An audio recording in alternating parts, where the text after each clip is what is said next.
Hello everyone, and welcome to another episode of the Daily Gwei Refuel, where I recap the latest news in the Ethereum ecosystem. I'm your host, Anthony Sassano, and today's the 26th of April 2021. Alright everyone, let's get into the news from the weekend. Actually, just before we do that, I did want to give a quick shout to everyone that is subscribed to the channel. We hit 5,000 subscribers over the weekend, which is really cool. I think we're up to about 5,300 right now, a bit over that. So yeah, really great to see just some solid, steady growth on the channel, not in just subscribers, but also video views.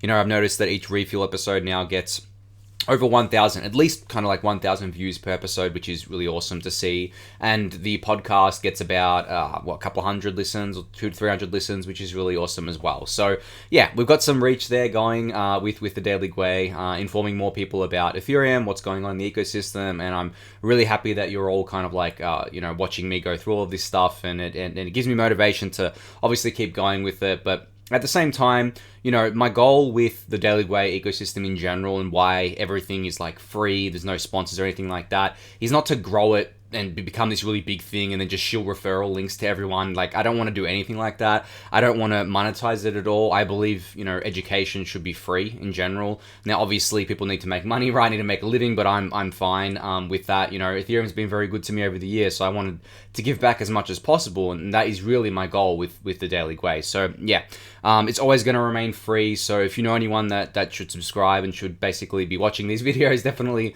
reach out to them and send this across. And you know, on top of that as well, I think YouTube has their algorithm, right, which picks and chooses which channels it wants to kind of promote at different times. And, you know, sometimes the algorithm will quote unquote bless you, and maybe they'll show your channel to a bunch of different people, and they'll show you videos to people that haven't really kind of watched it yet. So maybe the Daily Gwei will get that eventually, but still some really solid growth going on here. And obviously, you know, at the end of the day, not everyone wants to watch the refuel video every day, right? It's pretty, you know, it's pretty packed with just Ethereum focused information, and you know, I understand people have lives and everything like that, but at the same time, I'm sure there's plenty of people out there who just, you know, may feel kind of overwhelmed by what's happening within the Ethereum ecosystem and still want to kind of keep on top of everything. So yeah, that's basically, I guess like the recap of the thinking behind the Daily Gwei here. And there's other things I want to do with it. There's other kind of videos that I want to make. Like, I've been talking about making standalone videos for quite a while. It's just, you know, finding the time to do it and getting that all set up correctly. You know, there's a lot of things that people ask me every day.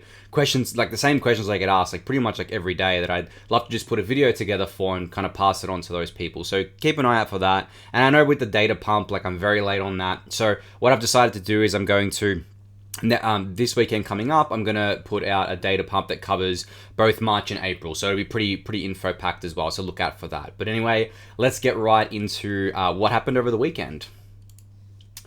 So Sandeep from Polygon put out a call to action here, basically, and he basically started a COVID relief campaign for India. Now, for those of you who haven't been kind of maybe paying attention, India has been hit really hard with the recent COVID wave here, and they're in dire need of support. So Sandeep has put together this address here, this Ethereum address, and then down here he's got other addresses as well for all types of networks where you can donate. Now, the last time I checked, there was I think $2 or $3 million donated so far, which is awesome to see. You know, I think Vitalik donated like $200,000, and even Justin Sun kind of matched that as well, which is awesome. And a bunch of big players kind of, I guess, put some money in as well. But you don't have to be big to do this. If you're, you know, whatever you can give, if you can give anything, obviously every little bit helps. But just wanted to give a quick shout out there. It'll be linked in the YouTube description for sure. Alright, so I think the biggest bit of news over the weekend in the Ethereum ecosystem was that the ETH2 network, the Beacon chain, had its first incident on mainnet. Now, I'm going to give like a TLDR of what happened here. Essentially, the bug only affected the Prysm client. So there's 4 clients on mainnet right now, Nimbus, Teku, and Lighthouse, and Prysm, of course. This only affected the Prysm client, and it meant that the Prysm client was basically, I guess, like the fact that there was a bug in it reflected across the entire network, and people were missing attestations and things like that on blocks. So the network didn't stop or anything like that, but yeah, definitely was a bug that needed to get fixed. And the bug was actually quite funny, because it was based on an issue that was kind of opened a while ago, I think back in January. but it was a very edge case issue. Now, what that means is essentially that it very rarely, if ever, happened. So it wasn't put up to the kind of priority list and what to fix. Like, it was a known kind of bug, but it wasn't something that was like, okay, we need to fix this right now because it's critical. Well, it turns out, in certain conditions, the bug is critical. So that's why it was fixed over the weekend. If you're running a Prysm node, definitely update. I'm sure you would have already, because if you didn't, you would have noticed that your validator is not performing as you expect. But essentially, it was really like a Herculean effort here from the Prylabs team to get this update out over the weekend.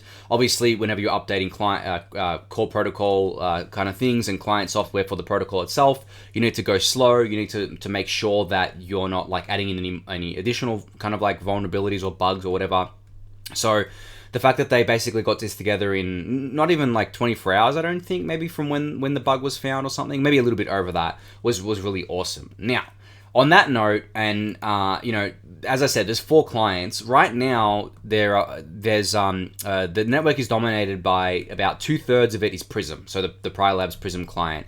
Now, there's no use having kind of like multiple clients if most of them are minority clients, right? Where the rest of them only take out that 1/3. So 3 clients are basically account for 1/3 of the network, and Prysm's accounting for 2/3 of it. So Justin Drake kind of put out a call to action here that we need dominance well under half to merge safely. So if we want to do the ETH1 to ETH2 merge, what the researchers particularly want to see is a network that is well diversified among these clients. Now, I think the reason why Prysm is so popular is just simply because it was one of the first clients to start building very publicly. There are a lot of people that are aware of Prysm, right?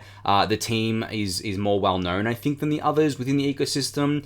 It's got nothing to do with, I think, the engineering talent. I think all of these teams have incredible engineers on them building all this incredible software.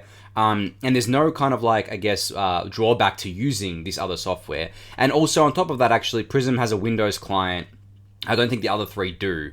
So from that point of view, like I think a lot of Windows users obviously went for Prysm, and that might be a contributing factor here.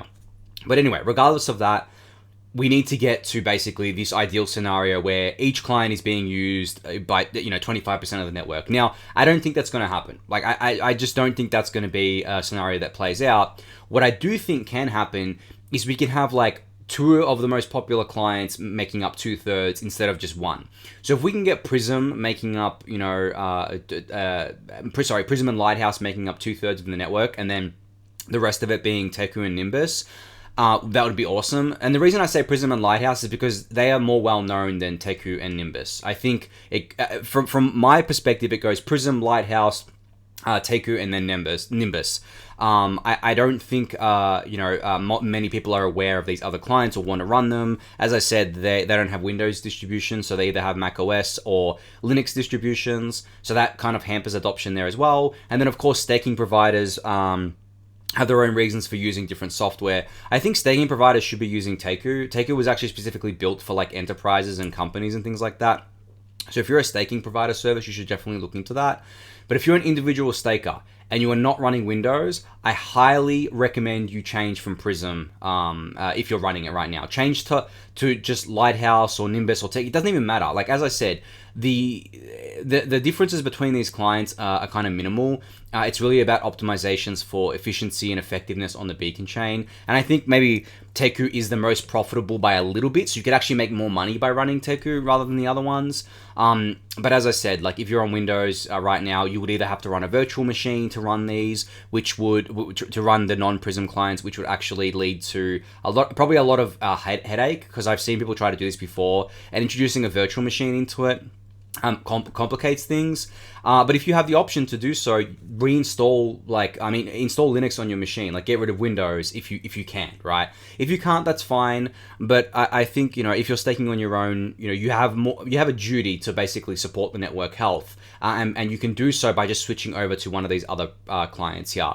And not to say that the merge isn't going to happen if we don't have the client diversity that we want, but it'd be much better and much healthier, and we'd feel much better about doing the merge if this was the case. So yeah, just a bit of a PSA there. And I think this being the first beacon chain kind of incident just shows that the beacon chain can run fine for a while, but then we're going to have an incident regardless of it. And it's all about how the kind of ecosystem recovers from it.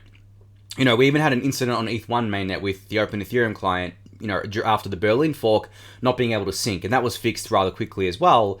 But the thing is, these things happen, right? Bugs happen. And the reason we have this client diversity is so that if a bug happens in one client, it doesn't affect the entire network, right? The entire network doesn't just go offline.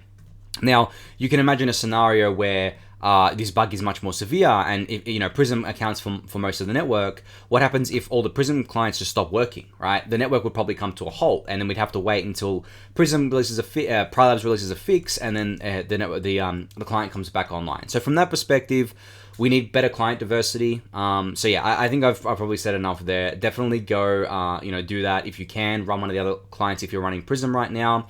And if you're already running one of the other clients, good on you. Like, you don't need to change anything. But for those running Prysm, and I think Prysm also has like a web UI, which makes it even easier. So maybe these other teams need to step up and have a web UI built. Maybe they're already working on it. I think they are already working on it. I don't track like each of the developments too closely, but definitely run one of these other clients if you can.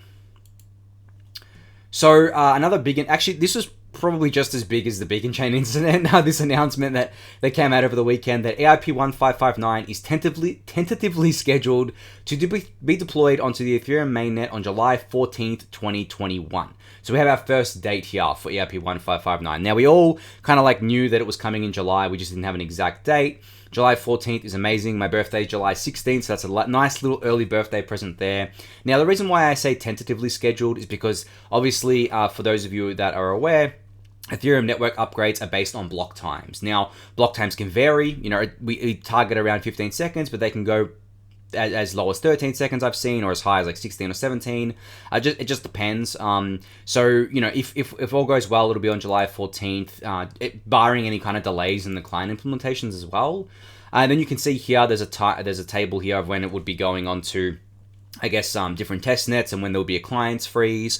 So the clients have about another maybe almost a month to build out the 1559 implementation, making sure that it gets in and that the kind of like clients don't change from there. Then the clients are released to the public on June 2nd here, and then we have the testnet forks one after the other. So we have Ropsten, and then Gorley, and then Rinkeby, and then we leave 2 weeks, I think, or 3 weeks until mainnet.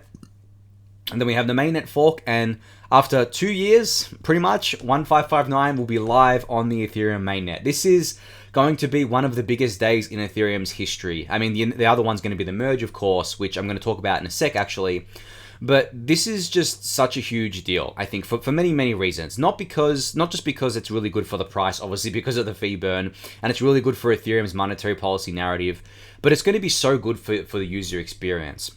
Now, for those of you who may be unaware of like why this is going to be so good, here's just like one thing. There's multiple reasons, but here's just like one core reason that we're all going to be affected by from day one, and we're all going to feel and we're all going to get a benefit from. Now, when you put through a transaction and gas fees kind of like spike from under you. So say you put like a transaction in at, now you can get one in for 40 Gwei. Like talking about like the gas prices right now, they're really low, but you can get one in for 40 Gwei. Now, sometimes what happens is you'll do that, and then and that'll be like a rapid transaction, right? Because there's like rapid, fast, and then standard and slow. But if you do a rapid transaction, that means that you are most likely guaranteed to get your transaction in the same Ethereum block. So if you pay 40 Gwei, but then all of a sudden, rapid transaction speed, skyrockets to like 80 Gwei, well then you're not going to get into that block because you've only paid 40, and pretty much like everyone else is outbidding you to pay 80. Now, we saw this happen a lot more before flashbots came out, because this was typically like MEV transactions and things like that, so that minor extractable value that I've been talking about on the refuel lately. But it still happens today, right? And it's super annoying because then you have to like go to MetaMask, speed up your transaction, and then like, you just feel like you've been rugged essentially, right? And you have to pay more and whatever. With 1559, the way it works is that 90 to 95% of the time, if you set a Gwei price, right, at like 100, and like the standard is like, 100, and you set it at that, then your transaction should get into the next block. And this is because you can set like a maximum that you're willing to pay as well in Gwei. So you can set like 100, and then you can say, okay, well, I'm okay with it going all the way up to 200 anyway. And then from there, it'll get included regardless because of the fact that it's a more predictable kind of transaction mechanism here. So that's something you're going to feel immediately. Goodbye goodbye to like pretty much like, I mean, there's maybe like a 5 to 10% chance that you'll still have to do this, but like speeding up transactions, having to do that through MetaMask is just like one of the most annoying things about interacting with Ethereum. And on top of that, if you speed up a transaction in MetaMask and you don't do it correctly, because like the fees just go even higher and you have to like speed it up again, then MetaMask won't give you the option to speed it up again. You have to manually do it. Now, some of you may have done this before where you have to basically send a 0 ETH transaction to yourself with the same nonce, which will basically clear that transaction, and then allow you to do it again. Essentially what you're doing is you're replacing your original transaction with like a 0 transaction. Because you're using the same nonce, which stands for number only once, which is a funny thing there. But anyway, that gone are the days of that pretty much. Like for most of the time, gone are the days of that kind of UX, and I think that's a huge benefit for users. Now, obviously, this isn't perfect, right? It's good, and EIP 1559 is not going to work to materially lower gas fees. I think the gas limit has done that. I'm going to talk about like the reasons why the gas fees are lower. I think it's over here in this tweet. Yeah, I'll talk about that actually after this, but essentially, 1559 just has so many benefits outside of fee burning. I think that's why it's going to be so exciting. And, we need to kind of like, I think, flip the narrative as well on Ethereum in terms of like the gas fees being high and scalability and stuff like that. And this works to help with that for sure. So yeah, I'm looking forward to July 14th. Hopefully there's no delays. As I've said before, it has to happen in July, latest August, because of the difficulty bomb, which is a mechanism that's built into the Ethereum network where at a certain date, the block times will start getting kind of like longer because the difficulty will go up. And then eventually, if the difficulty bomb isn't diffused, the network pretty much bricks itself because the block times get so long that it basically becomes unusable to do anything. Could you imagine an Ethereum with like a 10-minute block time like what Bitcoin has? Imagine having to wait 10 minutes to get your like DEX trade in or whatever. That wouldn't work. So from that perspective, we have to get it done then. So I'm very much looking forward to this. And then as I mentioned, after this, we now have one of the ETH1 teams, Nethermind, teasing that the merge, the ETH1 to ETH2 merge, is being targeted for October 2021. This, I mean, I've been saying a lot for a while now that I don't expect the merge to happen till Q1 2022. This just kind of like caught me off guard because this is really ambitious. And I'm talking like really ambitious because October 2021 is not very far away. We've just started building. I mean, the merge has been like building. People have been building towards the merge for a while now, but we haven't had any like major test nets up. We haven't had any like, I guess, long-lived test nets. We haven't had any kind of like major bugs that we've had to fix. And obviously, you want to be seeing bugs, right? You want to be seeing these things on test nets. So I think maybe we can get to a workable point by October 2021. But I don't know if the ecosystem and all the teams will feel comfortable with doing the merge by then. I think that's maybe too early. And obviously, like, I'm not, a core protocol developer. They know better than me. But it just doesn't, for me, just looking at it from like an outsider perspective, it just doesn't look like something that I think is realistic. Now, the fact that we've got a target there and everyone's working towards that target is still really awesome, right? Because you can look at that and think, okay, well, now the teams have like a timer on them and like they're all going to race each other and like be a bit competitive to get to that October 2021 merge date. And maybe it just gets pushed back to December or something instead. But the clients are ready, the testnet's there, everything's all good. But yeah, if it does happen in October, I mean, I'll be even more bullish than I usually am because I don't think people realize what the merge means for not just, I guess, like the Ethereum kind of network as a whole, but also for the ETH price. Now, obviously for the Ethereum network, it means that we get off proof of work, right? And we were only with proof of stake, and it's all well and good, and we can leave the kind of legacy mining behind and everything like that. But what it means for ETH, the asset, is that we basically get a 90% reduction in issuance from the current 4.5% on ETH1 to the current 0.35%-ish on ETH2. Now, obviously, that'll go up as time goes on, but it's still going to be much less. It's going to be 0.5% or less for a little while there. Now, that's a huge reduction. And not only is it a massive reduction in new ETH being issued, the ETH being issued is now going to stakers instead of miners. And as I explained last week on my bullish case for ETH, I basically said that the miners have costs that they cannot get around, right? They have to pay for electricity, they have to pay for hardware maintenance and new hardware from time to time. That is non-negotiable. There is no way for them to avoid those costs. So they are what I like to call forced sellers. It's the same reason as you having to sell, for taxes. If you owe taxes, you are forced to sell, essentially. So from that perspective, stakers aren't forced to sell. Stakers don't have massive costs. They have a little bit of electricity cost for running a PC 24/7, but that is like 99% less, probably even 99.99% less than what miners have to pay, right? So the stakers, the ETH that they earned, they're just going to restake it or just keep it or just hoard it or whatever. And the fees that they earn is the same thing, right? Because obviously not all of the fees going to be burned under 1559. Some of it's going to go to stakers and miners while the miners are still active for a little bit, but we expect most of the fee to be burned. But still, and the APY is going to be so high that more ETH is going to be locked up because of that high APY once the merger happens, because the fees are going to be going to stakers. That is just an incredible catalyst for ETH as the asset, right?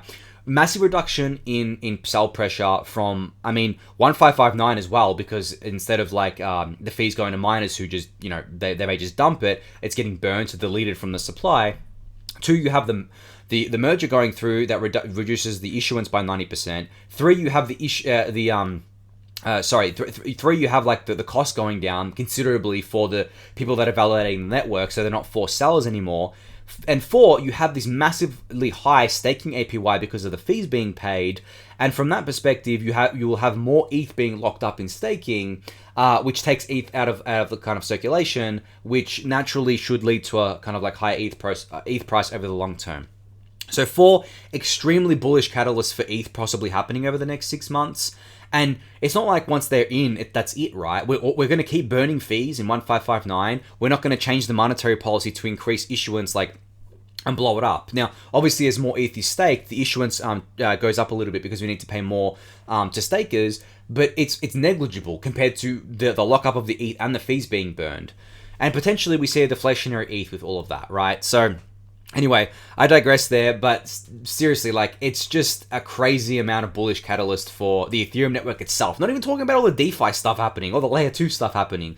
Just the Ethereum network itself and all the core protocol upgrades are going to lead to this just awesome kind of narrative and bullish catalyst for ETH. And that's why I am just not bearish on ETH at all. There's one of the reasons. There's plenty of reasons, but I can't see any reason to be bearish right now. So yeah, anyway, I'm going to leave it at that for now. I'm going to move on to a tweet here from Trent, which has actually got to do with Ethereum protocol upgrades as well.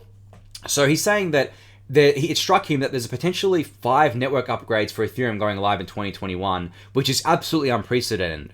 We went from not having one upgrade for 18 months to having 5 upgrades in 1 year.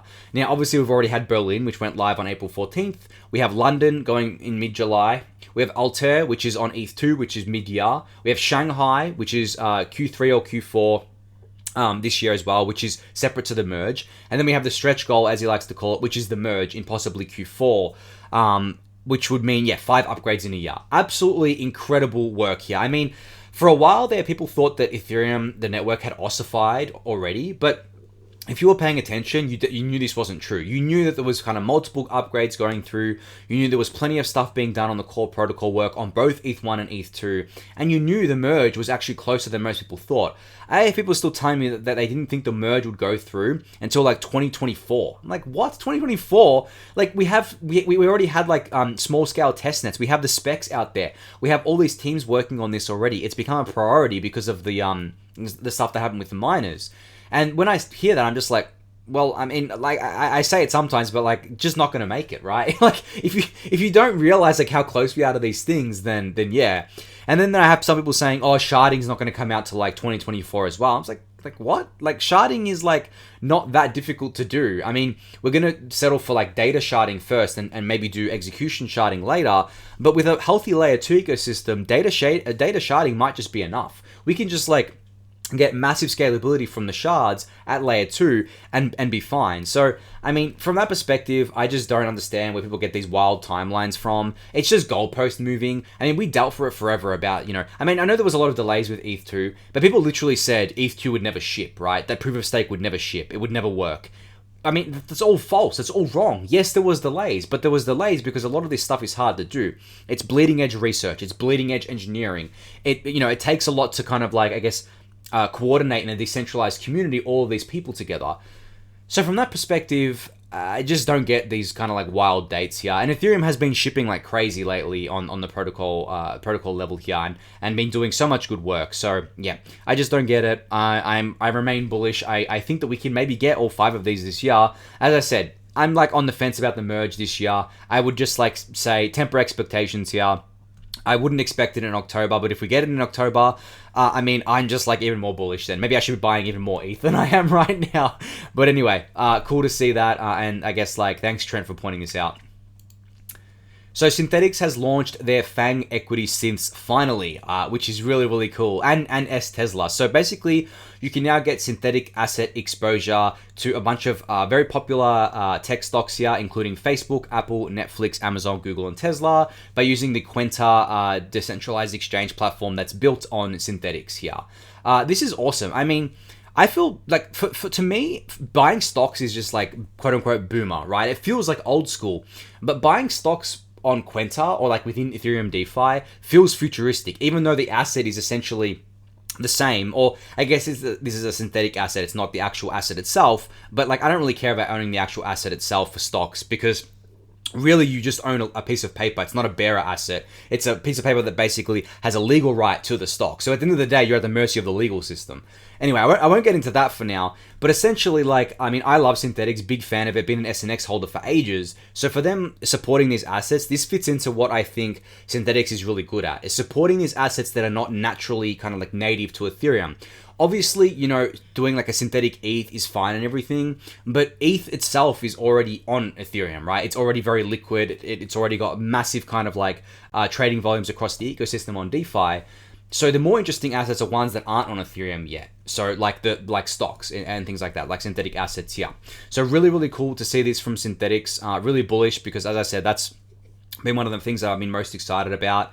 And, they can just keep adding things here. I know there's a bit of a regulatory issue here, so I think that's why it went through Quenta. I think Quenta is supposed to be detached from Synthetix from a regulatory point of view, which is smart, and I see a lot of teams doing this lately. But yeah, really cool to see this, and you can basically go check this out on Quenta. It'll be linked in the YouTube description as well for an easy to access link. So Wangerian, I think that's how you say it. I don't from Defiance Capital here, basically put out an interesting thread where he said that the Aave new liquidity mining program for Aave, which for those who don't know is going live soon. By the time you've watched this video, it may already be live, where you can basically earn staked Aave tokens for providing liquidity and borrowing from the Aave platform. But essentially what he says here is that he believes this very well could be the catalyst to kickstart DeFi Summer 2.0. Now, we all know, I mean, most of us, maybe not those who came into the ecosystem this year, but those of us who were around from about June last year to maybe September-ish, I think it was, we had the DeFi Summer, which is basically when DeFi went from being a toy or a very niche thing within the Ethereum community to basically breaking through that barrier and onboarding people outside of Ethereum. That's when you kind of know that something is really bullish, is when you're able to onboard kind of a community that is like distinctly different from the existing community. And for me, when looking back at DeFi Summer, that was the Bitcoin community. Because if you saw what happened, Bitcoin and Ethereum exploded, because what happened is Compound launched their liquidity mining program in June, and you could earn comp tokens for supplying like your Bitcoin to Compound, and you could also do it for you could also earn other tokens for doing something through Synthetix and Ren, and like then it just kicked off all these kind of like yield stuff that happened, and Yearn launched and Wi-Fi and all that stuff, right? The rest is history. But essentially, that's what kickstarted DeFi Summer, was that Compound liquidity mining launch that just sucked in billions of dollars of assets from everywhere into the ecosystem, into DeFi, and basically exploded the TVL across the board, the trading volumes, everything. So, what Wangerian's saying here is that he believes that Aave's liquidity mining program can have the same effect and kickstart a second DeFi Summer here. Now, I agree with this to an extent. At the same time, and it pains me to say this, I still think, even though the gas prices are relatively low right now, I still think so many new users are locked out of it. I still think a lot of new users are actually going to things like BSC. Now, that's simply because Binance, I mean, there's two major reasons. Binance has a major kind of, I guess, user funnel, right? New user funnel flowing into BSC from their exchange. And then you also have the low fees as well, right? Which are not actually that low anymore. I think they've actually been spiking up.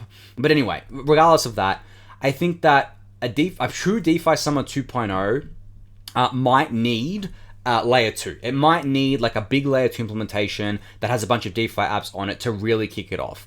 Maybe we have a mini one because there's enough whales out there. You know, everyone's made a lot of money lately because the price is going up. Maybe that happens. But for me, I kind of like, it pains me to say it as I said, but like at this point in time, like we're just not getting those new users like we were back then, because you know back then people didn't have an alternative, right? They didn't have a choice. They had to pay the high fees on Ethereum, but now they have a choice. They don't have to do that. Obviously, there's trade-offs, right? You know, BSC being centralized and all that sort of stuff, and like any of the other kind of stuff there. But that's like a separate issue, right? At the end of the day, like the new users coming in don't know this. They don't know the intricacies. You know, they should obviously, like, we can't expect them to instantly know all the differences between all these platforms. So the best that we can do is just outbuild them here. All the innovation still remains on Ethereum, right? All the cool stuff still remains on Ethereum. The Gigabrains are on Ethereum. The layer 2 innovations at going nuts right now. But until we get that platform that basically allows people to build whatever they want on layer 2. And build like in a generalized layer 2, like Optimism or Arbitrum or, ZK Sync, as I spoke about the other day, or Starkware's kind of generalized platform, we're just not going to get the kind of like activity that we want, I think. I think that the things like the standalones like DYDX and Loopring and Diversify, all that good stuff is fine, but because they're standalone, they don't lend themselves to a fully composable kind of like wide-reaching ecosystem here. So from that point of view, I agree with his opinion here, but I'm going to have to wait to see it. And maybe there really is enough whale liquidity or enough people that are happy paying these fees to kickstart another massive DeFi summer on Ethereum. But it remains to be seen. And I don't think that's bearish. I think just like it's just going to take longer to get there than we think. Maybe it just doesn't happen in the next like 2 or 3 months, but maybe it happens after that. Or maybe Uniswap goes live on layer 2 next month, as I've said before, and that kickstarts it. I can see that as being a potential catalyst, because at the end of the day, what a lot of people just simply want to do is they want to trade between assets, right? And trade like any types of assets, whether it's like the productive DeFi assets, whether it's like ETH, or whether it's like WBTC, or even like complete shitcoins and scams. People just want to trade that stuff, and some people call it gambling, whatever, right? That's what people want to do. Now, if Uniswap can capture that market back from the low fee chains, so to speak, right, then that could kickstart it as well. And if Uniswap's on Optimism, then it becomes composable with other DeFi apps on there. So maybe there's something else launched there as well. We'll have to wait and see. I don't want to promise anything. I don't want to like get too bullish about generalized layer 2 because we've been disappointed before, obviously, unfortunately. So we'll just have to wait and see. But the long-term game is still very bullish. It remains to be seen if this Aave liquidity mining program is the catalyst that's needed to kind of kickstart DeFi Summer 2. I give it about a 50% chance at this point. I'm just on the fence about it right now. But anyway, I'll move on. I'm going over time already, so I want to get through these things here. So Santiago from ParaFi had another great tweet today where he said, "I can't think of a single fintech startup that has reached the scale of DeFi protocols in the same time and capital raised. Many DeFi protocols are less than 5 years old, generating at least $100 million in revenue, profitable with small teams and global expanding communities." And then he's put a nice table here, kind of like going through. Now, the only I guess like protocol here that is 5 years old, I don't think it's even 5 years old. I think not even 4 is Maker. The rest of these are much younger. I mean, SushiSwap, for example, is only like, I think 8 months old. Yearn is about 9 or 10. Aave, beginning of last year, so about 15 months, right? Nowhere near 5 years. And they already have an annualized revenue. You can see here, Sushi's annualized revenue is 400 million. Uniswap's is 1.3 billion. Compound 600 million. And then you have these earnings here as well, like the earnings for Maker are incredible. Even Compound at 63 here, Sushi at 67, Yearn at 60 mil as well. And then you can see the total raised. Obviously, like some of these didn't raise anything, like SushiSwap and Yearn, which is even more incredible. And actually, I just noticed he's got a column here for the years since founded. Okay, so he's taking it from founded, not from on mainnet. So I mean, yeah, Aave was founded a long time ago. Same with Maker and Compound here. But if you go from like when they deployed to mainnet, it's much shorter. But yeah, to be fair, I guess years since founded because they had to build it and everything like that makes more sense. But still, I mean, it's incredible to see just such fast growth, and it's only getting faster, right? Because we have more of a kind of like ecosystem to play with now, and it's much easier to bootstrap these ecosystems. I mean, you kind of like see what happens sometimes with very popular DeFi apps is that they can get $1 billion into them with a liquidity mining program like really quickly. Like Liquidity did this the other day, and it hasn't gone out yet, and I think it's going to stay in there because it actually is a good product too. So from that perspective, this is just insane. All these protocols, in my opinion, are just like undervalued compared to their fintech counterparts. And they're just gonna, I mean, they're gonna disrupt all of fintech, right? Like TradFi fintech are done, like they're finished. It's just they're dead, kind of like companies walking, unless they kind of adopt DeFi. I think in the long run, I think they're basically the blockbusters of the finance world. But anyway, let's move on because I'm running out of time here.